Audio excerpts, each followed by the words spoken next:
Afternoon, everyone. Hope you're all going well. Nice sunny day, nice sunny afternoon here. Finally, we've had some miserable weather, and I've just been absolutely flat out with work, so I haven't had time to do anything recently. Finally got some time this afternoon to buy something to review, and it is this apple. No, not really. Um, this figure here, Jodo Kast. I'm sure you've all seen this before.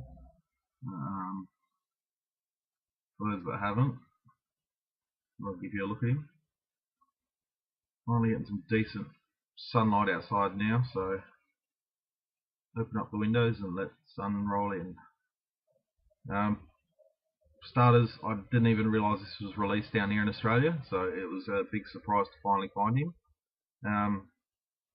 Took me to track down a couple of shops we have in here, around here, called Toyworld. There aren't many around anymore. There used to be a sort of big booming sort of toy store until Toys R Us sort of came in and expanded and got really big, and Toyworld has sort of just closed down and sort of struggled for the last few years, which is unfortunate. So I thought I'd try my luck, and I found they've actually flooded with these, so I had to pick one up.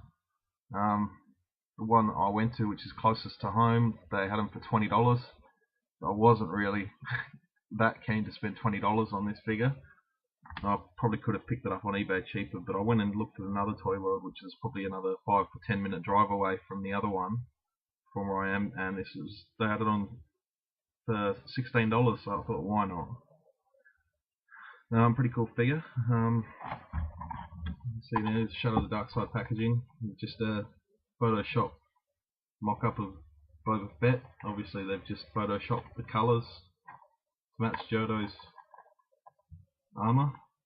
Rebel Scum actually lists this as a vintage collection exclusive figure, even though it's not vintage packaging, so just go by what they're saying. It is quite different. But yeah, pretty cool. I haven't actually read the comic book when he comes in, but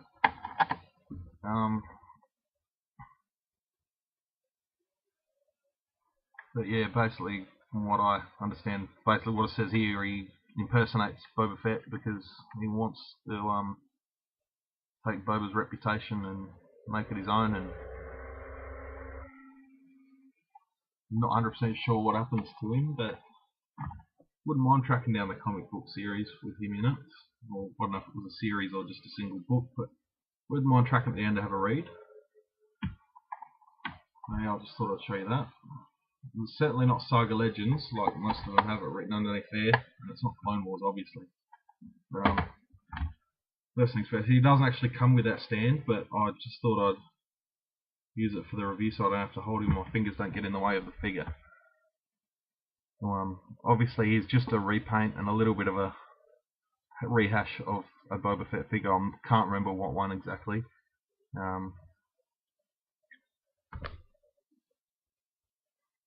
From 2008, so it's probably Legacy, I suppose.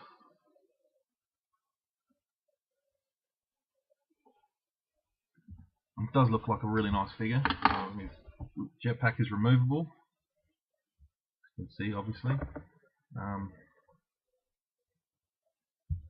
Does have the sort of trademark similar blaster as Boba Fett. And he also comes with a pistol that attaches to a working holster in his back pocket.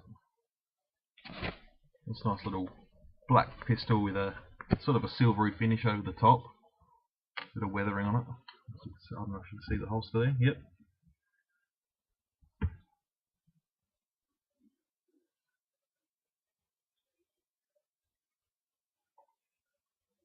Really isn't much difference between this and the vintage collection Boba Fett if you have him.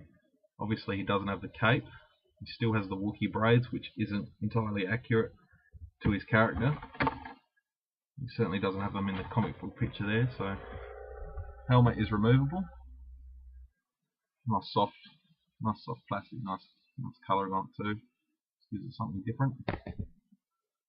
The antenna's just rubber, so it doesn't sort of scope down with a viewfinder.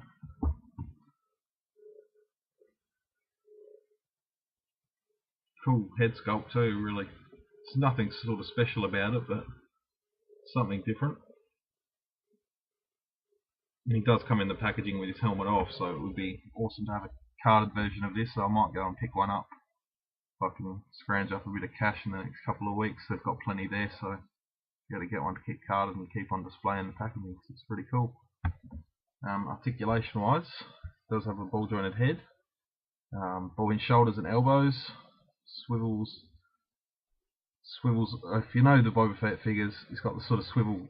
His gauntlet is attached to another little swivel in between the ball hinge and his upper arm, so the little cords there can bend around. It does have a ball jointed torso, swivel hips, 4-inch knees and ankles.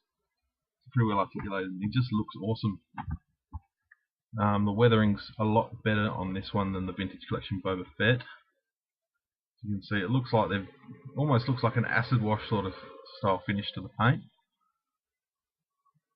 It sort of looks like they've painted, this is just his cloth, or his clothing, his pants and under the armour. Looks like they've just painted it and sort of rubbed off given it a light rub just to give it this nice little weathered finish. It also really brings out the creases in his clothes and yeah, just makes that detail really stand out on this figure. Another thing different to the Boba Fett is his belt is actually backwards. So you've got these pockets at the back. Just gives it something a little bit different. Hasbro could have been extremely lazy and just repainted a Boba Fett. I'm still a bit disappointed in the Wookiee braids because he doesn't actually have them. But what are you going to do? So a really nice figure. I'll put him back together. I've actually got him set up next to Boba and Jango at the moment, so nice couple of little Mandalorians sitting there together. He looks pretty cool.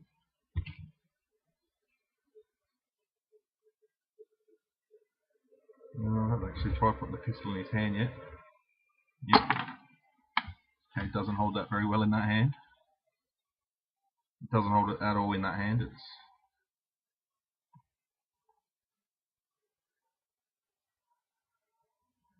Only just sort of sits in that hand though, so yeah, that's one to stay in the holster.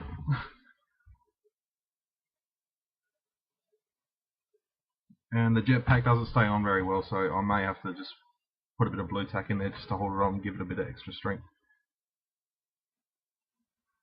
Alright, we had a decent look at this, guys. Try and get a couple more reviews done. Work's sort of slowing down a little bit now, so I did a ridiculous amount of hours last week and I've just been absolutely exhausted from it. Yeah, I've got a couple of quiet days ahead, so still be doing full days, but I'll have a bit of a relaxed time afterwards. It's just been a bit hectic at the moment, but got another review of Clone Wars figure to do tomorrow. You've all probably seen it. It's the Season 3 Obi-Wan Kenobi. We've obviously just released them over here in Australia. We're only just getting them now. It's just wave 1 of 2011 for the Clone Wars, so might put up a bit of a review on him to show you what I think. But yeah, that's about all I've got for today. So, like I said, hope you have a good look at him. He's a pretty cool figure. Not bad for the money I paid for him. I will try and get another one to keep carded. But, that's about all I got. Just comment below and tell me what you think. And yeah, hopefully we'll talk to you soon. Oh, also, I'm about 2 subscribers away from having 50. And I've got a figure coming in the post. Which I'll be bought 2 of. I've reviewed him. That's about all I'll give away for now, but once I get 50 I'll do a bit of a random draw like Mr. Krellin has just done and Wampa Slayer 111 has also done recently, which I'll just take down names and stuff and draw it out of a hat or something, so, and then I'll post it out to whoever wins. So yeah, hopefully I can get those 2 subscribers up. The quicker that happens, the quicker I can get this figure out to one of you. So yeah, until next time, guys. May the force be with you.